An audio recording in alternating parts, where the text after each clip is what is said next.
Parte 2, sección 7, las raíces de la empatía. Volvamos ahora a Gary, el brillante cirujano alexitímico que tanto sufrimiento causara a su prometida Helen, haciendo gala de una ignorancia absoluta con respecto al mundo de los sentimientos. Como ocurre con la mayoría de los alexitímicos, Gary carecía de empatía y de intuición. Si ella le comentaba que se sentía abatida, Gary no acertaba a comprenderla, y si le dirigía palabras cariñosas, él cambiaba de tema. Gary no cesaba de formular críticas útiles sobre las cosas que hacía Helen, sin percatarse de que tales críticas no la ayudaban en lo más mínimo, sino que solo la hacían sentirse atacada. La conciencia de uno mismo es la facultad sobre la que se erige la empatía, puesto que cuando más abiertos nos hallemos a nuestras propias emociones, mayor será nuestra destreza en la comprensión de los sentimientos de los demás. Los alexitímicos como Gary no tienen la menor idea de lo que sienten y por lo mismo también se encuentran completamente desorientados con respecto a los sentimientos de quienes les rodean. Son, por así decirlo, sordos a las emociones y carecen de la sensibilidad necesaria para percatarse de las notas y los acordes emocionales que transmiten las palabras y las acciones de sus semejantes. En este sentido, los tonos, los temblores de voz, los cambios de postura y los elocuentes silencios les pasan totalmente inadvertidos. Confundidos pues acerca de sus propios sentimientos, los alexitímicos son igualmente incapaces de percibir los sentimientos ajenos, y a esa incapacidad no solo supone una importante carencia en el ámbito de la inteligencia emocional, sino que también implica un grave menoscabo de su humanidad, porque la raíz del afecto sobre el que se asienta toda relación dimana de la empatía, de la capacidad para sintonizar emocionalmente con los demás. Esa capacidad que nos permite saber lo que sienten los demás afecta a un amplio espectro de actividades, desde las ventas hasta la dirección de empresas, pasando por la compasión, la política, las relaciones amorosas y la educación de nuestros hijos y su esencia, que resulta sumamente reveladora. Podemos encontrar a los psicópatas, los violadores y los pederastas. No es frecuente que las personas formulen verbalmente sus emociones y éstas, en consecuencia, suelen expresarse a través de otros medios. La clave, pues, que nos permite acceder a las emociones de los demás radica en la capacidad para captar los mensajes no verbales, el tono de voz, los gestos, la expresión facial, etc. Es muy probable que la investigación más exhaustiva llevada a cabo sobre la facultad de interpretar los mensajes no verbales sea la efectuada por Robert Rosenthal, psicólogo de la Universidad de Howard, y sus alumnos. Rosenthal elaboró un test para determinar el grado de empatía al que denominó PSNV, Perfil de Sensibilidad No Verbal. Este test consiste en una serie de videos en los que una mujer joven expresa una amplia gama de sentimientos que van desde el odio hasta el amor maternal, pasando por los celos, el perdón, la gratitud y la seducción. El video ha sido editado de modo que oculta sistemáticamente uno o varios canales de comunicación no verbal. Así, en algunas de las escenas no solo se ha silenciado el mensaje verbal, sino que también se ha ocultado toda clave, excepto la expresión facial, que puede ofrecer pistas acerca del estado emocional. En otras consecuencias, un cambio solo se muestran los movimientos corporales, recorriendo así sucesivamente los principales canales de comunicación no verbal del objetivo. En cualquier caso, consiste en que las personas que miran los videos detecten las emociones implicadas recurriendo a pistas específicamente no verbales. La investigación, llevada a cabo sobre unas 7,000 personas de los Estados Unidos y de otros 18 países, puso de manifiesto las ventajas que conlleva la capacidad de leer los sentimientos ajenos a partir de mensajes no verbales, el ajuste emocional, la popularidad, la sociabilidad y también, no deberíamos sorprendernos por ello, la sensibilidad. Hay que decir que en este sentido las mujeres suelen superar a los hombres. Por otra parte, aquellas personas cuya destreza va perfeccionándose a lo largo de los 45 minutos que dura el test, un indicador de que se hallan especialmente dotadas para desarrollar la empatía, suelen mantener buenas relaciones con el sexo opuesto, una habilidad obviamente inestimable para la vida amorosa. Esta prueba también demostró la relación puramente circunstancial existente entre la empatía y las calificaciones obtenidas en el SAT, el CI y otros test de rendimiento académico. La independencia de la empatía con respecto a la inteligencia académica ha quedado sobradamente demostrada en una investigación realizada con una versión del PSNB adaptada para niños. Una encuesta realizada sobre 1.011 niños demostró que quienes eran más capaces de leer los mensajes emocionales no verbales no solo gozaban de mayor popularidad entre sus compañeros, sino que también presentaban una mayor estabilidad emocional. Estos niños, por otra parte, también mostraban un mayor rendimiento académico superior incluso a la media, pero en cambio su CI no era superior al de los menos dotados para descifrar los mensajes emocionales no verbales, un dato que parece sugerirnos que la empatía favorece su rendimiento escolar o tal vez simplemente les haga más atractivos a los ojos de sus profesores. A diferencia de la mente racional que se comunica a través de las palabras, las emociones lo hace de un modo no verbal. De hecho, cuando las palabras de una persona no coinciden con el mensaje que nos transmite su tono de voz, sus gestos u otros canales de comunicación no verbal, la realidad emocional no debe buscarse tanto en el contenido de las palabras como en la forma en que nos está transmitiendo el mensaje. Una regla general utilizada en las investigaciones sobre la comunicación afirma que más del 90% de los mensajes emocionales es de naturaleza no verbal. La inflexión de la voz, la brusquedad de un gesto, etc. Y en ese tipo de mensaje suele captarse de manera inconsciente sin que el interlocutor repare, por cierto, en la naturaleza de lo que está comunicando y se limite tan solo a registrarlo y responder implícitamente en la mayoría de los casos. Las habilidades que nos permiten desempeñar adecuadamente esta tarea también se aprenden de forma tácita. El desarrollo de la empatía. Cuando Job, una niña de apenas 9 meses de edad, vio caer a otro niño, las lágrimas afloraron a sus ojos y se refugió en el regazo de su madre buscando consuelo, como si ella misma se hubiera caído. Michael, un niño de 15 años, le dio su osito de peluche a su apesumbrado amigo Paul, pero al ver que este no dejaba de llorar, lo atrapó con una manta. Estas pequeñas muestras de simpatía y cariño fueron registradas por madres que habían sido específicamente adiestradas para recoger in situ esta clase de manifestaciones empáticas. Los resultados de este estudio parecen sugerirnos que las raíces de la empatía se retrotraen a la más temprana infancia. Prácticamente desde el mismo momento del nacimiento, los bebés se muestran afectados cuando oyen el llanto de otro niño, una reacción que algunos han considerado como el primer antecedente de la empatía. La psicología evolutiva ha descubierto que los bebés son capaces de experimentar este tipo de angustia empática antes incluso de llegar a ser plenamente conscientes de su existencia separada. A los pocos meses del nacimiento, los bebés reaccionan ante cualquier perturbación de las personas cercanas como si fuera propia y rompen a llorar cuando oyen llanto de otro niño. En una investigación llevada a cabo por Martin L. Holman de la Universidad de Nueva York, un niño de 1 año llevó a su madre ante un amigo suyo que se encontraba llorando para que intentara consolarlo, a pesar de que la madre de este último también se hallara en la misma habitación. Este tipo de confusión también puede encontrarse en aquellos niños de 1 año de edad que imitan la angustia de los demás, una forma posiblemente de poder llegar a comprender mejor los sentimientos ajenos. No es tampoco infrecuente que si un niño se lastima los dedos, otro se lleve la mano a la boca para comprobar si también se ha hecho daño, o que al contemplar el llanto de su madre se frote los ojos aunque él no esté llorando. Esta imitación motriz, que se la denomina, constituye en realidad el auténtico significado técnico del término etopaha,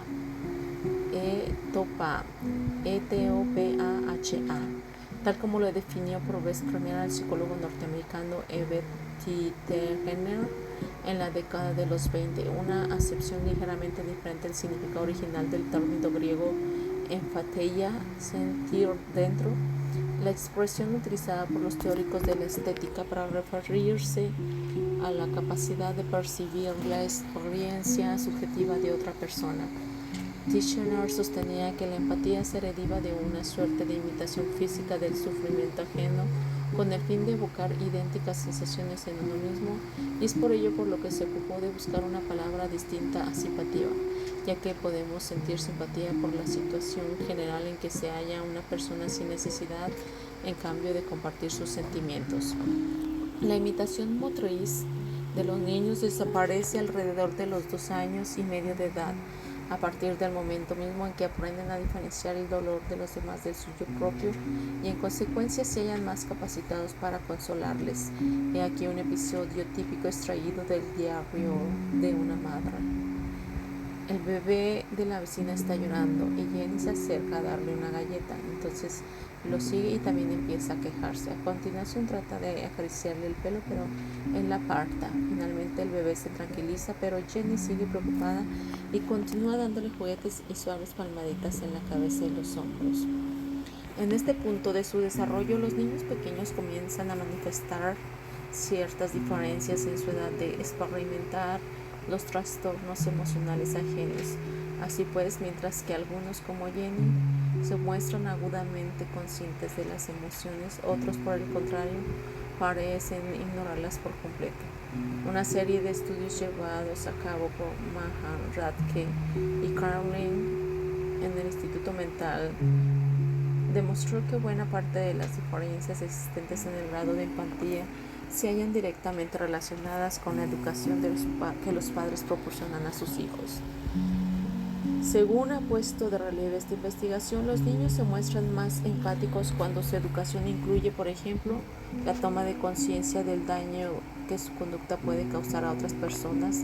Decirles, por ejemplo, mira qué triste lo has puesto, en lugar de eso ha sido una travesura. La investigación también ha puesto de manifiesto que el aprendizaje infantil de la empatía se haya mediatizado por la forma en que las otras personas reaccionan ante el sufrimiento ajeno. Así pues, la imitación permite que los niños desarrollen un amplio repertorio de respuestas empáticas, especialmente a la hora de brindar ayuda a alguien que lo necesite. El niño bien sintonizado. Sarah tenía 25 años cuando dio a luz a sus gemelos Mark y Fred. Según afirmaba, Mark era muy parecido a ella, mientras que Fred se parecía más a su padre. Esta percepción pudo haber sido el germen de una sutil pero palpable diferencia en el trato que dio a cada uno de sus hijos. A los 3 meses de edad, Sarah trataba de captar la mirada de Fred, y cada vez que éste apartaba la vista, ella insistía en atrapar su atención, a lo que Fred respondía desviando nuevamente la mirada. Luego, cuando Sarah miraba hacia otro lado, Fred se volvía a mirar y el ciclo de atracción-rechazo empezaba de nuevo, un ciclo que solía terminar despertando el llanto de Fred. En el caso de Mark, no obstante, Sarah jamás trató de imponerle contacto visual y podía romperlo cuando quisiera sin que la madre le obligara a mantenerlo. Este acto mínimo resulta, no obstante, sumamente decisivo, ya que al cabo de un año Fred se mostraba ostensiblemente más temoroso y dependiente de Mark, y una de las formas en que se expresaba su temor era apartando el rostro, mirando hacia el suelo y evitando el contacto visual con los demás, tal y como había aprendido a hacer con su propia madre. Mark, por el contrario, miraba a la gente directamente a los ojos y cuando quería romper el contacto visual, desviaba ligeramente su cabeza hacia arriba con una sonrisa de satisfacción. Los gemelos y su madre fueron sometidos a una observación minuciosa cuando participaban en una investigación llevada a cabo por Daniel Stern, psiquiatra, por aquel entonces de la Facultad de Medicina de la Universidad de Cornell. Stern, que está fascinado por los minúsculos y repetidos intercambios que tienen lugar entre padres e hijos, es de la opinión de que el aprendizaje fundamental de la vida emocional tiene lugar en estos momentos de intimidad. Y lo más crítico de todos estos momentos tal vez sea aquellos en los que el niño constata que sus emociones son captadas, aceptadas y correspondidas con empatía, un proceso que Stern denomina sintonización. En este sentido, Sarah se hallaba emocionalmente sintonizada con Mark, pero completamente desintonizada de Fred. Según Stern, es muy probable que la continua exposición a momentos de armonía o de disarmonía entre padres e hijos determina en mayor medida posiblemente que otros acontecimientos aparentemente más espectaculares de la infancia las expectativas emocionales que tendrán ya de adultos en sus relaciones íntimas. La sintonización constituye un proceso tácito que marca el ritmo de toda relación. Stern, que estudió este fenómeno con precisión microscópica grabando un video horas enteras de la relación entre las madres y sus hijos, descubrió que por medio de dicho proceso la madre transmite al niño la sensación de que sabe cómo se siente. Cuando un bebé emite, por ejemplo, suaves chillidos, la madre confirma su alegría dándole una cariñosa palmadita, arrullándolo o imitando sus sonidos. En otra ocasión, el bebé puede menear el sonajero y la madre agita rápidamente la mano a modo de respuesta. Este tipo de interacciones en los que el mensaje de la madre se ajusta al nivel de excitación del niño tiene lugar, según Stern, a un ritmo aproximado de una vez por minuto, proporcionando así al niño la reconfortante sensación de hallarse emocionalmente conectado con su madre. La sintonización es algo muy distinto a la mera imitación. Si te limitas a imitar al bebé, me comentaba Stern, tal vez logres saber lo que hace, pero jamás averiguarás qué es lo que siente. Para hacerles llegar que sabes cómo se siente, debes tratar de reproducir sus sensaciones internas. Es entonces cuando el bebé se sentirá comprendido. Hacer el amor tal vez sea el acto adulto más parecido a la estrecha sintonización que tiene lugar entre la madre y el hijo. Según Stern, la relación sexual implica la capacidad de experimentar el estado subjetivo del otro, compartir su deseo, sintonizar con sus intenciones y gozar de un estado mutuo y simultáneo de excitación cambiante. Una experiencia, en suma, en la que los amantes responden con una sincronía que les proporciona una sensación tácita de profunda compenetración. Pero si bien la relación sexual constituye, en el mejor de los casos, la máxima expresión de la empatía mutua, en el peor de ellos, sin embargo, manifiesta la ausencia de toda reciprocidad emocional. El coste de la falta de sintonía. Stern sostiene que gracias a la repetición de estos momentos de sintonía emocional, el niño desarrolla la sensación de que los demás pueden y quieren compartir sus sentimientos. Esta sensación parece emerger alrededor de los 8 meses de edad, una época en la que el bebé comienza a comprender que se haya separado de los demás y sigue modelándose en función del tipo de relaciones próximas que mantenga a lo largo de toda su vida. Cuando los padres están sintonizados emocionalmente de sus hijos, esta situación puede llegar a ser especialmente abrumadora. En uno de sus experimentos, Stern utilizó a madres que, en lugar de establecer una comunicación armoniosa con sus hijos, reaccionaba deliberadamente por encima o por debajo de lo normal a sus demandas, algo a lo que los niños respondían siempre con una muestra inmediata de consternación o malestar. El coste de la falta de sintonía emocional entre padres e hijos es extraordinario. Cuando los padres fracasan reiteradamente en mostrar empatía hacia una determinada gama de emociones de su hijo, ya sea la risa, el llanto o la necesidad de ser abrazado, por ejemplo, el niño dejará de expresar e incluso dejará de sentir este tipo de emociones. Es muy posible que de este modo muchas emociones comiencen a desvanecerse del repertorio de sus relaciones íntimas, especialmente en el caso de que estos sentimientos fueran desalentados de forma más o menos explícita durante la infancia. Por el mismo motivo, los niños pueden alimentar también una serie de emociones negativas dependiendo de los estados de ánimo que hayan sido reforzados por sus padres. Los niños son tan capaces de sujetar los estados de ánimo que hasta los bebés de 3 meses, hijos de madres depresivas, por ejemplo, reflejan el estado anímico de estas mientras juegan con ellas, mostrando más sentimientos de enfado y tristeza que de curiosidad e interés espontáneo, en comparación con aquellos otros bebés cuyas madres no mostraban ningún síntoma depresivo. Por ejemplo, una de las madres que participó en la investigación realizada por Stern apenas sí reaccionaba a las demandas de actividad de su bebé y este finalmente aprendió a ser pasivo. Un niño que es tratado así, afirma Stern, aprende que cuando está excitado no puede conseguir que su madre se excite también, de modo que tal vez sería mejor que ni siquiera lo intente. Sin embargo, existe todavía cierta esperanza en lo que se ha dado en llamar relaciones compensatorias, las relaciones mantenidas a lo largo de toda la vida con los amigos, los familiares e incluso dentro del campo de la psicoterapia, que remodelan de continuo la pauta de nuestras relaciones. De este modo, Cualquier posible desequilibrio puede corregirse después o se trata de un proceso que perdura a lo largo de toda la vida. De hecho, varias teorías psicoanalíticas consideran que la relación terapéutica constituye un adecuado correctivo emocional que puede proporcionar una experiencia satisfactoria de sintonización. Algunos pensadores psicoanalíticos utilizan el término espejo para referirse a la técnica mediante la cual el psicoanalista devuelve al cliente de modo muy similar a la madre que se halla en armonía emocional con su hijo, un reflejo que le permite alcanzar una comprensión de su propio estado interno. La sincronía emocional pasa inadvertida y queda fuera del conocimiento consciente, aunque el paciente puede sentirse reconfortado y con la profunda sensación de ser respetado y comprendido. El coste emocional de la falta de sintonización en la infancia puede ser alto, y no solo para el niño. Un estudio efectuado con convictos de delitos violentos puso de manifiesto que todos ellos habían padecido una situación infantil, que las diferenciaba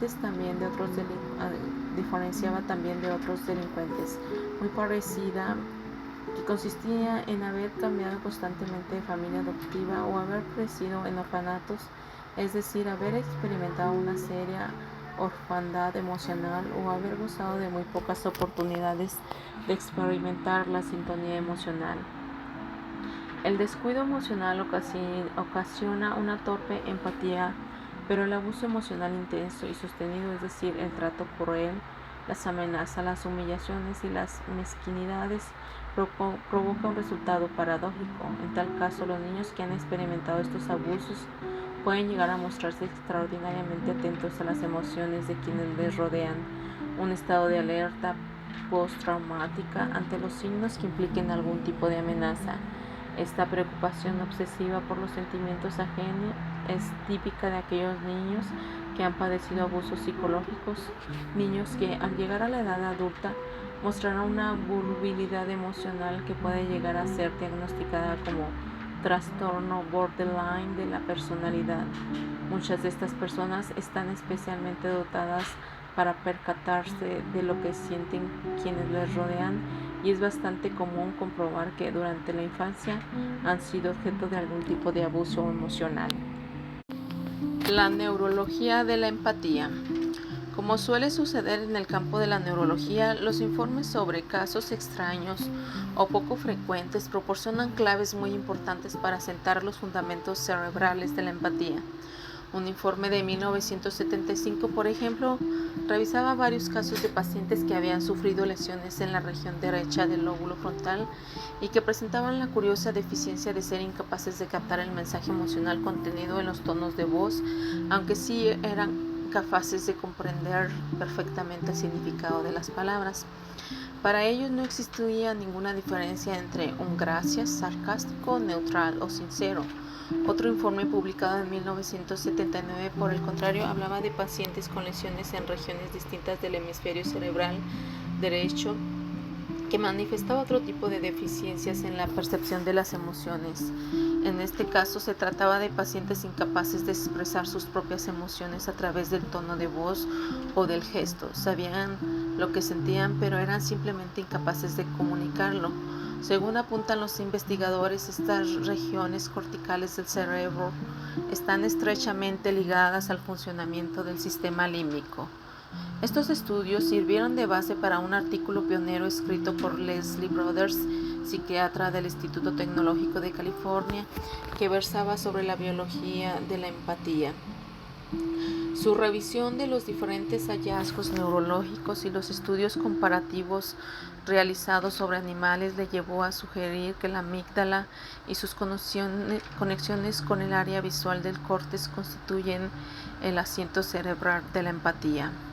La mayor parte de la investigación neurológica llevada a cabo en este sentido ha sido realizada con animales, especialmente primates. El hecho de que los primates sean capaces de experimentar la empatía, o como prefiere llamarla Brodes, la comunicación emocional, resulta evidente no solo a partir de estudios más o menos anecdóticos, sino también según investigaciones como la que reseñamos a continuación.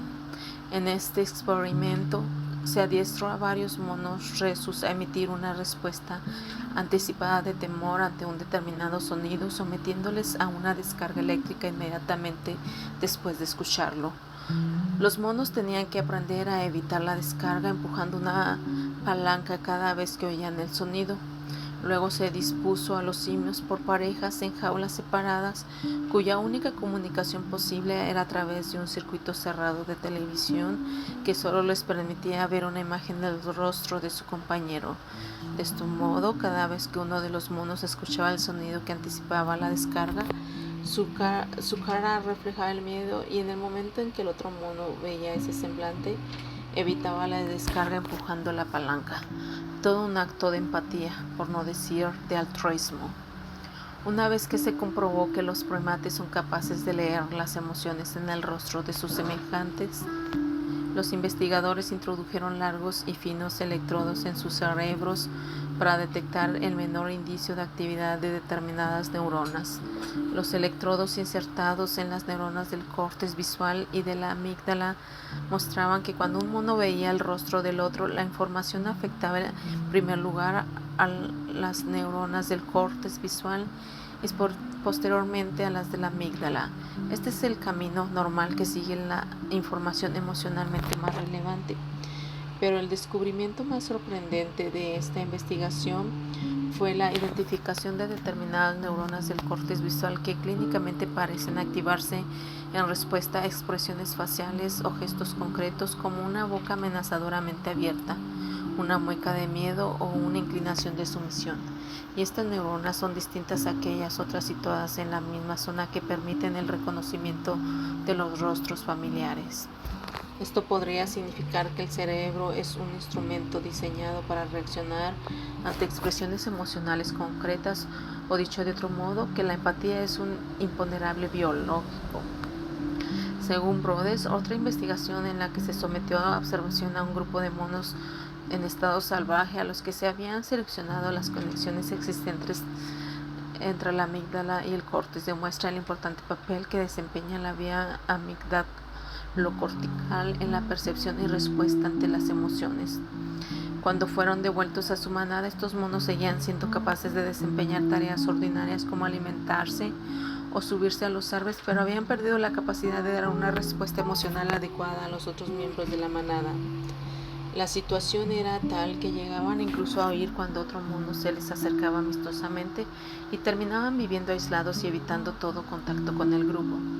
Según Brodes, las zonas del córtex en las que se concentran las neuronas especializadas en la emoción están directamente ligadas a la amígdala. De este modo, el circuito amigdalocortical resulta fundamentalmente para identificar las emociones y desempeña un papel crucial en la elaboración de una respuesta apropiada. El valor de este sistema para la supervivencia, afirma Brothers, resulta manifiesto en el caso de los primates. La percepción de que otro individuo se aproxime pone rápidamente en funcionamiento una pauta concreta de respuesta fisiológica, adecuado al propósito del otro, según sea propinar un mordisco, desparasitar o copular. La investigación realizada por Robert Levenson, psicólogo de la Universidad de Berkeley, sugiere la existencia de un fundamento similar de la empatía en el caso de los seres humanos. El estudio de Levenson se realizó con parejas casadas que debían tratar de identificar qué era lo que estaba sintiendo su cónyuge en el transcurso de una acalorada discusión. El método era muy sencillo, ya que mientras los miembros de la pareja discutían alguna cuestión problemática que afectara el matrimonio, la educación de los hijos, gastos, etc., eran grabados en video y sus respuestas fisiológicas eran también monitorizadas. Posteriormente, cada miembro de la pareja veía el video y narraba lo que ella o él sentía en cada uno de los momentos de la interacción, y luego volvía a mirar la filmación, pero tratando esta vez de identificar los sentimientos del otro. El mayor grado de empatía tenía lugar en aquellos matrimonios cuya respuesta fisiológica coincidía, es decir, en aquellos en los que el aumento de sudoración de uno de los cónyuges iba acompañado del aumento de sudoración del otro, y en los que el descenso de la frecuencia cardíaca del uno iba seguido del descenso de la frecuencia cardíaca del otro. En suma, era como si el cuerpo de uno imitara instantáneamente, instante tras instante, las reacciones sutiles del otro miembro de la pareja. Pero cuando estaban contemplando la grabación no podrían decirse que tuvieran una gran empatía para determinar lo que su pareja estaba sintiendo. Es como si solo hubiera empatía entre ellos cuando sus reacciones fisiológicas se hallaban sincronizadas. Esto nos sugiere que cuando el cerebro emocional imprime al cuerpo una reacción violenta, como la tensión de un enfado, por ejemplo, casi no es posible la empatía. La empatía exige la calma y la receptividad suficientes para que las señales sutiles manifestadas por los sentimientos de la otra persona puedan ser captadas y reproducidas por nuestro propio cerebro emocional. La empatía y la ética, las raíces del altruismo. La frase "nunca preguntes por quien dobla las campanas porque están doblando por ti" es una de las más célebres de la literatura inglesa. Las palabras de John Donne se dirigen al núcleo del vínculo existente entre la empatía y el afecto, ya que el dolor ajeno es nuestro propio dolor. Sentir con otro es cuidar de él, y en ese sentido lo contrario de la empatía sería la antipatía. La actitud empática está inextricablemente ligada a los juicios morales, porque estos tienen que ver con víctimas potenciales. ¿Mentiremos para no herir los sentimientos de un amigo? ¿Visitaremos a un conocido enfermo o, por el contrario, aceptaremos una inesperada invitación a cenar? ¿Durante cuánto tiempo deberíamos seguir utilizando un sistema de reanimación para mantener con vida a una persona que de otro modo moriría? Estos dilemas éticos han sido planteados por Martin Hoffman, un investigador de la empatía que sostiene que ella se asienta en las raíces de la moral. En opinión de Hoffman, es la empatía hacia las posibles víctimas, el hecho de compartir la angustia de quienes sufren, de quienes están en peligro y de quienes se hallan desvalidos, los que nos impulsan a ayudarlas. Y más allá de esta relación evidente entre empatía y altruismo en los encuentros interpersonales, Hoffman propone que la empatía, la capacidad de ponernos en el lugar del otro, es en última instancia el fundamento de la comunicación. Según Hoffman, el desarrollo de la empatía comienza ya en la temprana infancia. Como hemos visto, una niña de 1 año de edad se alteró cuando vio a otro niño caerse y comenzar a llorar. Su compenetración con él era tan íntima que inmediatamente se puso el pulgar en la boca y sumergió la cabeza en el regazo de su madre como si fuera ella misma quien se hubiera hecho daño. Después del primer año, cuando los niños comienzan a tomar conciencia de que son una entidad separada de los demás, tratan de calmar de un modo más activo el desconsuelo de otro niño, ofreciéndole, por ejemplo, un osito de peluche. A la edad de 2 años, los niños comienzan a comprender que los sentimientos ajenos son diferentes a los propios, y así se vuelven más sensibles a las pistas que les permiten conocer cuáles son realmente los sentimientos de los demás. Es en este momento, por ejemplo, cuando pueden reconocer que la mejor forma de ayudar a un niño que llora es dejarle llorar a solas, sin prestarle atención para no herir su orgullo. En la última fase de la infancia aparece un nivel más avanzado de la empatía, y los niños pueden percibir el malestar más allá de la situación inmediata y comprender que determinadas situaciones personales o vitales pueden llegar a constituir una fuente de sufrimiento crónico. Es entonces cuando suelen comenzar a preocuparse por la suerte de todo un colectivo, como por ejemplo los pobres, los oprimidos o los marginados, una preocupación que en la adolescencia puede verse reforzada por convicciones morales centradas en el deseo de aliviar la injusticia y el infortunio ajeno. Sea como fuere, lo cierto es que la empatía es una habilidad que subyace a muchas facetas del juicio y de la acción ética. Una de estas facetas es la indignación empática, que John Stuart Mill describiera como el sentimiento natural de venganza alimentado por la razón, la simpatía y el daño que nos causan los agravios de que otras personas son objeto y que calificara como el custodio de la justicia. Otro ejemplo en el que resulta evidente que la empatía puede sustentar la acción ética es el caso del testigo que se ve obligado a intervenir para defender a una posible víctima. Según ha demostrado la investigación, cuanta más empatía siente el testigo por la víctima, más posibilidades habrá de que se comprometa en su favor. Existe cierta evidencia de que el grado de empatía experimentado por la gente condiciona sus juicios morales. Por ejemplo, estudios realizados en Alemania y Estados Unidos demuestran que cuanto más empática es la persona, más a favor se halla del principio moral que afirma que los recursos deben distribuirse en función de las necesidades. Una vida carente de empatía, la mentalidad del agresor, la moral del sociópata. Arik Eckhart se vio involucrado en un miserable delito. Cuando era guardaespaldas de la patinadora Toni Harding, preparó un brutal atentado contra su eterna rival Nancy Kerrigan, medalla de oro en las Olimpiadas de Invierno del 94, a consecuencia del cual quedó seriamente maltrecha y tuvo que dejar su entrenamiento durante varios meses. Pero cuando Eckhart vio la imagen de la sollozante Kerrigan en televisión, tuvo un súbito arrepentimiento y entonces llamó a un amigo para contarle su secreto, iniciando así la secuencia de acontecimientos que terminó abocando de su detención. Tal es el poder de la empatía. Pero por desgracia, las personas que cometen los delitos más execrables suelen carecer de toda empatía. Los violadores, los pederastas y las personas que maltratan a sus familias comparten la misma carencia psicológica, son incapaces de experimentar la empatía, y esa incapacidad de percibir el sufrimiento de los demás les permite contarse las mentiras que les infunde el valor necesario para perpetrar sus delitos.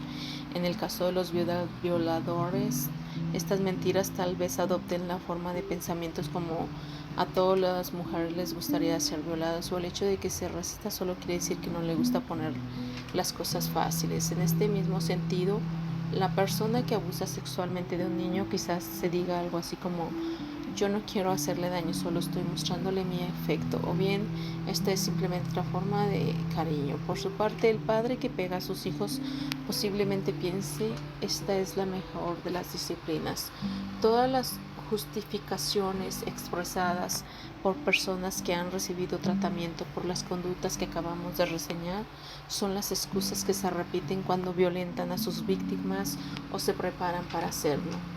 La notable falta de empatía que presentan estas personas cuando agreden a sus víctimas suelen formar parte de un ciclo emocional que terminan precipitando su crueldad. Veamos, por ejemplo, la secuencia emocional típica que conduce a un delito como el abuso sexual de un niño. El ciclo se inicia cuando la persona comienza a sentirse alterada, inquieta, deprimida o aislada. Estos sentimientos pueden ser activados por la contemplación de una pareja feliz en la televisión, lo que le lleva a sentirse inmediatamente deprimido por su propia soledad. Es entonces cuando busca consuelo con su fantasía favorita, que suele ser la afectuosa amistad con un niño, una fantasía que paulatinamente va adquiriendo un cariz cada vez más sexual y suele terminar en la masturbación. Tal vez entonces el agresor experimente un alivio momentáneo, pero la tregua es muy breve y la depresión y la sensación de soledad retornan con más virulencia que antes. Entonces es cuando el agresor comienza a pensar en la posibilidad de llevar a la práctica su fantasía, repitiéndose justificaciones del tipo: si el niño no sufre ninguna violencia física, no le estoy haciendo ningún daño, o si no quisiera hacerle el amor conmigo, tratará de evitarlo. A estas alturas, el agresor ve al niño a través de la lente de sus perversas fantasías, sin la menor muestra de empatía por sus sentimientos. Esta indiferencia emocional es la que termina la escalada de los hechos subsiguientes, desde la elaboración del plan para encontrar a un niño solo, pasando por la minuciosa consideración de los pasos a seguir, hasta llegar a la ejecución del plan. Todo esto se realiza como si la víctima careciera de sentimientos.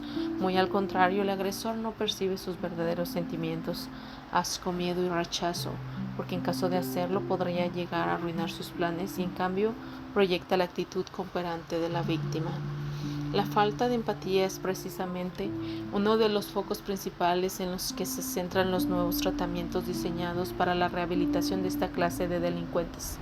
En uno de los programas más prometedores, los agresores deben leer los desgarradores relatos de este tipo de delitos contados desde la perspectiva de la víctima y contemplar videos en los que las víctimas narran desconsoladamente lo que experimentaron cuando sufrieron la agresión.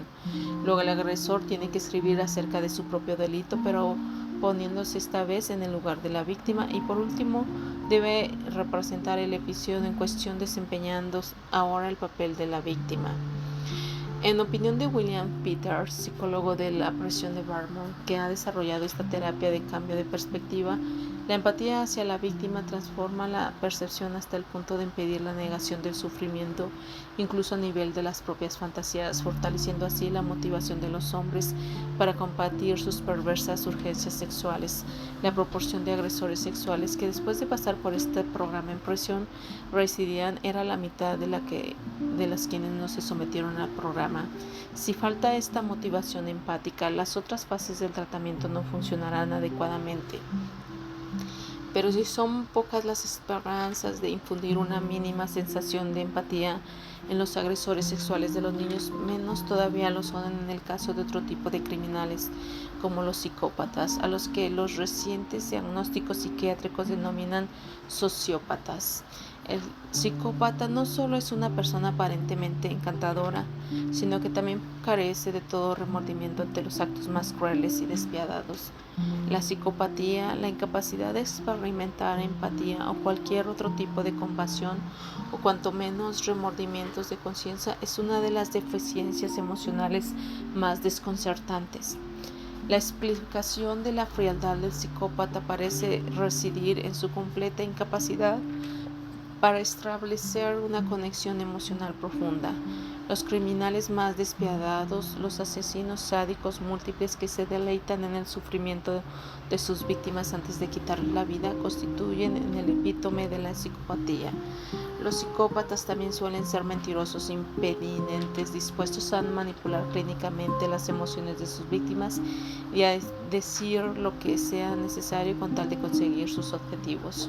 Consideremos el caso de Faro, un adolescente de 17 años, integrante de una banda de Los Ángeles, que causó la muerte de una mujer y de su hija en un atropello en el que él mismo describía con más orgullo que pesar, mientras se hallaba conduciendo un coche junto a Leon Bean, quien estaba escribiendo un libro sobre las pandillas de los Crips y los Blues de la ciudad de Los Ángeles. Faro quiso hacer una demostración para Bean. Según relata Faro pareció enloquecer cuando vio al par de tipos que conducían el automóvil que iba detrás del suyo. Esto es lo que dice Bean acerca del incidente. El conductor, al percatarse de que alguien estaba mirándole, echó entonces una mirada a nuestro coche, y cuando sus ojos tropezaron con los de Faro, se abrieron completamente durante un instante. Entonces rompió el contacto visual y bajó los ojos hacia un lado. No cabía duda de que su mirada reflejaba miedo. Entonces Faro hizo una demostración a Bing de la fiera mirada que había lanzado a los ocupantes del otro coche. Me miró directamente y toda su cara se transformó como si algún truco fotográfico lo hubiera convertido en un aterrador fantasma que te aconseja que no aguantes la mirada desafiante de este chico, una mirada que dice que nada le preocupa, ni tu vida ni la suya. Es evidente que hay muchas explicaciones plausibles de una conducta tan compleja como esta. Una de ellas podría ser la capacidad de intimidar a los demás. Tiene cierto valor de supervivencia cuando uno debe vivir en entornos violentos en los que la delincuencia es algo habitual. En tales casos, el exceso de empatía podría ser contraproducente. Así pues, en ciertos aspectos de la vida, una oportuna falta de empatía puede ser una virtud, desde el policía malo de los interrogadores hasta el soldado entrenado para matar. En este mismo sentido, las personas que han practicado torturas en estados totalitarios refieren cómo aprendían a disociarse de los sentimientos de sus víctimas para poder llevar a cabo mejor su trabajo.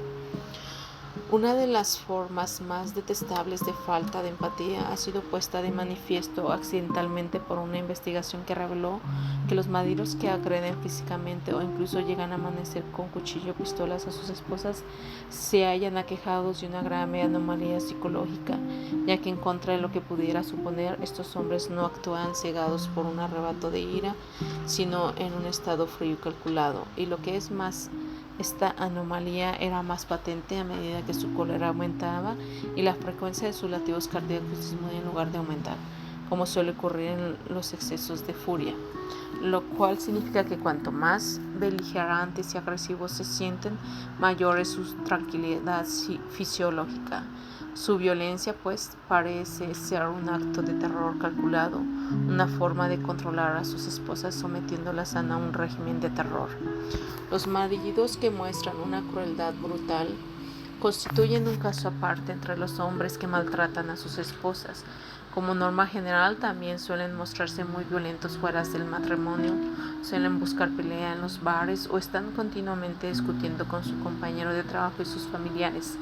Así pues, aunque la mayor parte de los hombres que maltratan a sus esposas actúan de manera impulsiva, bien sea movidos por el enfado que les produce sentirse rechazados o celosos o debido al miedo a ser abandonados, los agresores fríos, calculadores, golpean a sus esposas sin ninguna razón aparente y una vez que han empezado no hay nada que éstas puedan hacer, ni siquiera el intento de abandonarles para aplacar su violencia. Algunos estudiosos de los psicópatas criminales sospechan que esta capacidad de manipular fríamente a los demás, esta total ausencia de empatía y de afecto pueden originarse en un defecto neurológico. En opinión de Robert Hare, el psicólogo de la Universidad de Columbia Británica, que ha llevado a cabo de esta investigación, los psicópatas tienen una comprensión muy superficial del contenido emocional de las palabras, un reflejo de la falta de profundidad de su mundo afectivo. Según Hare, la indiferencia de los psicópatas se sientan en una pauta fisiológica ligada a ciertas irregularidades funcionales de la amígdala y los circuitos neurológicos relacionados con ella. En este sentido, los psicópatas que reciben una descarga eléctrica no muestran los síntomas de miedo que son normales en las personas cuando sufren dolor. Es precisamente el hecho de que la expectativa del dolor no suscita en ellos ninguna reacción de ansiedad, lo que, en opinión de Hare, justifica que los psicópatas no se preocupen por las posibles consecuencias de sus actos. Y su capacidad de experimentar el medio es la que queda cuenta de su ausencia de toda empatía o compasión hacia el dolor y el miedo de sus víctimas.